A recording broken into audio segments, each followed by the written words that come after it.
autorité nyonso province na biso parce que biso na bakongo toza na culture ke faut topesa respect na moto oyo akufi nasali réservation ya hôtel ya salle de fête mpona kolela kondo mama na ngai mama Njolani Voyila. Une semaine après tokendaki toza engagement na salle chose grave topesi date na jour mais lelo na 12h30 bazobenga ngai mpona koloba ke matanga ekozala susu lobi te parce que gouverneur ya province aye koloue salle mais ngai nayebi ke Tshona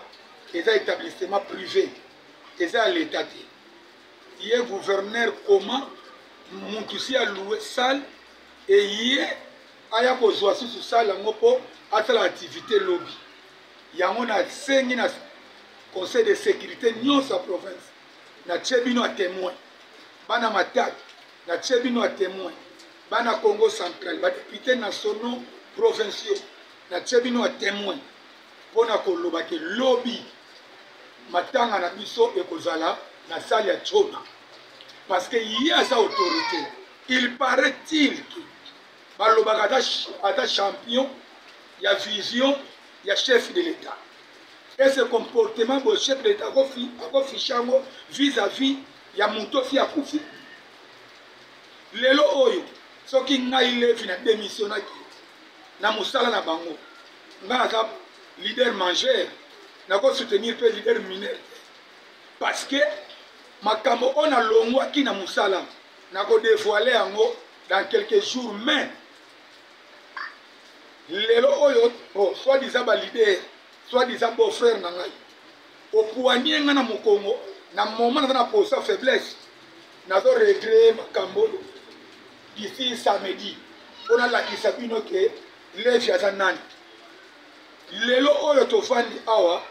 bana Matadi bazolela mama na bango bato lokola bavampire noir Junior Mabaro bato lokola Bashadraki Bifika bamama Georgine baléon Zabola donc bana Matadi nyonso bazolela mpe mama na bango mais mpona nini ke lelo oyo bino boyebi valeur ya bamama te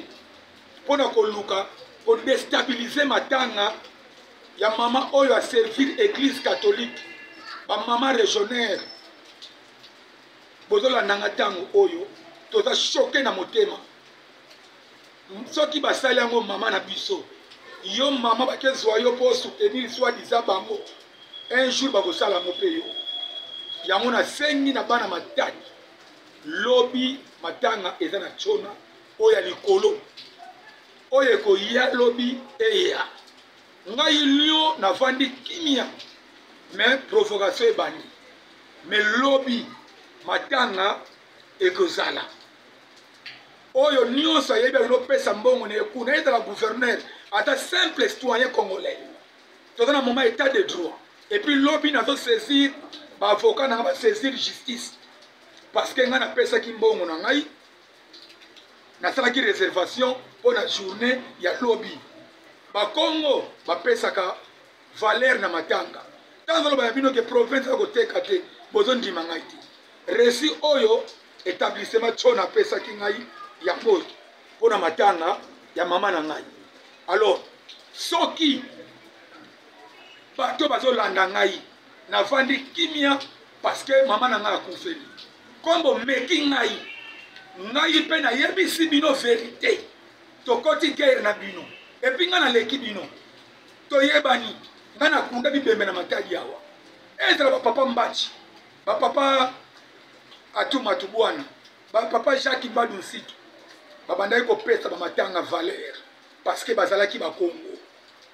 mais lelo oyo ebembe ekoma ke bolinga kosala récupération politique na matanga ya mama na ngai soki bino nayebisi bino ke lobi nga mama bakolela ye na établissement Tshona na likolo naza prêt na nyonso oyo mpe koya eya mais bino par exemple oza bachampion ya vision chef de l'état lelo boza baimpopulaire na Matadi awa ngai na démissionné parce que na ph tonosala kuna nakodévoile yango le 18 et puis napesi raison balobi ke soi-disant bino bandeko na ngai boza na bapoisson oyo bapesi bino contre ngai e na bandaki kondima ngo te